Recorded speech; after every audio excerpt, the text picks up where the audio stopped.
Good evening, everyone. Is that all I get? I thought we had some excited people here in this audience. Somebody over there loves me. I want to thank you guys all for coming out tonight. Before we go to intermission, I want to kind of get into why we're here, why we put this concert on, why we started this foundation, give you a little bit of a background to let you know what you've been supporting. So before I do that, I really want to thank each and every one of you, because everybody in this room has contributed to the M2L Foundation by purchasing your tickets. So why don't you give yourself a round of applause for that. We like to do things a little differently, you know, when we put on our concerts. We want to impact the people that are here, but we also want to impact communities that need it. So there's so many things that I want to share, but I'm going to keep it really brief because I know we all want to see Maher, do we not? Yeah. Before I tell you that, I just want to thank two organizations that I must thank. First of all, if you attend Christian Fellowship Church, raise your hand. Let's give them a round of applause for hosting us tonight. In particular, I want to thank Miss Beth Davidson. There she is. This woman prayed this concert into existence, and we faced a lot of challenges like we always do at a show, and thanks to her prayers, we are all here tonight looking good. Everyone's looking good? So let's give her a round of applause. And then we have other sponsors back here, so thank them too. Now, let me jump into why we're here. So, you know, I didn't really plan anything really special for this, but I was thinking about it this whole week, like what am I going to say? You know, I could say that, you know, there's extreme poverty in Africa. I could say that, you know, why we're here is because, you know, we're helping the poorest of the poor. I could say that, you know, there's 1.6 million orphans in Zambia. It's the highest per capita in the world, and maybe these are reasons why you guys will feel compassionate to the people that we're supporting. And I was thinking about what to say, and none of that stuff was resonating with me. So I realized, I was kind of reflecting on this, and I realized the whole reason, 2.5 years ago, I started M2L Foundation. The whole reason we're here and why I started this concert, well, it's really because of me and for me.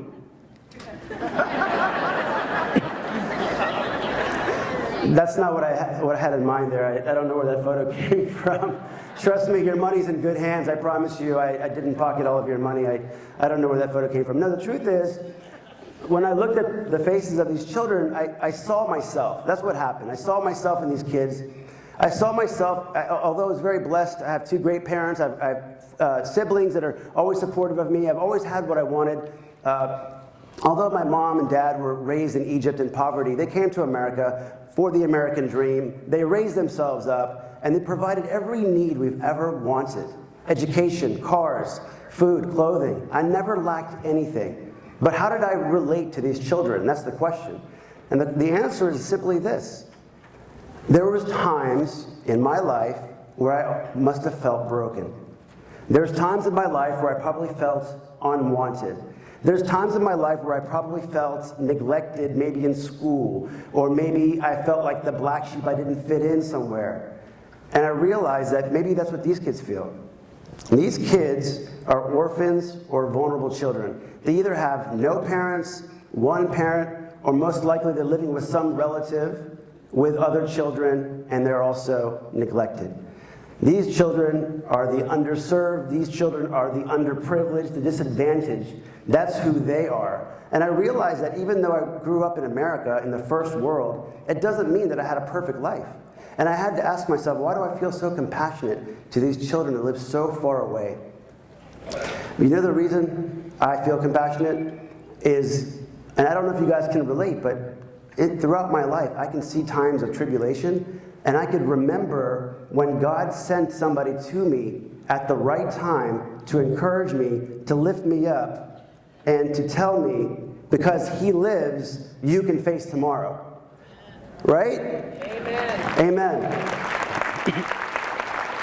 And that's what we're trying to do with M2L Foundation. You see, we're trying to break the cycle of poverty. We're trying to tell these kids, it doesn't matter where you live.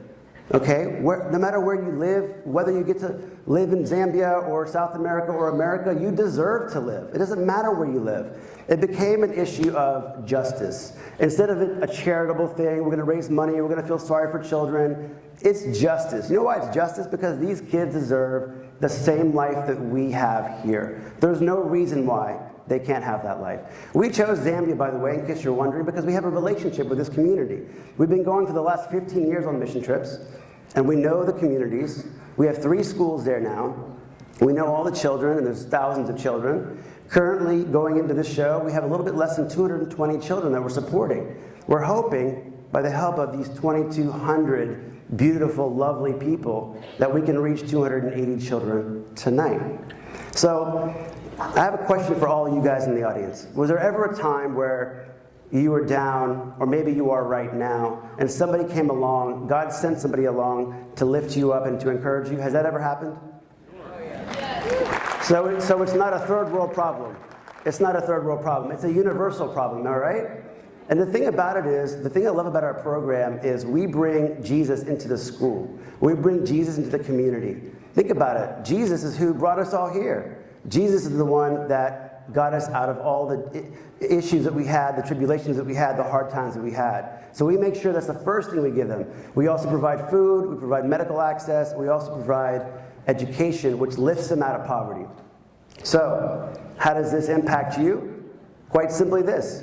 For $1.12 a day, you can save the life of an orphan.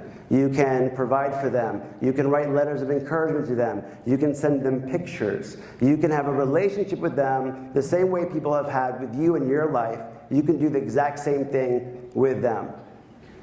All we need is, I would say, at least 70 people out of the 2,200 people in the room to say, I want to commit, I want to support these children. By the way, in your rows, there's a bunch of cards and some pens. You can fill them out. If you'd like to make a one-time donation, it could be as low as $5, which goes a long way. And you can put them in the black boxes as you're walking out to intermission. Or you can you see the lovely ladies there in the purple shirts, the supporters of Meant to Live waving at you. Those people will help sign you up if you want to sponsor a child. Now here's one last thing we're going to do. If you do sponsor a child, and especially if you're in general admission, we're going to bump you up and we're going to give you an all-access pass so that you can meet Matt Maher after the show. Thank you so much for all your support, and God bless you.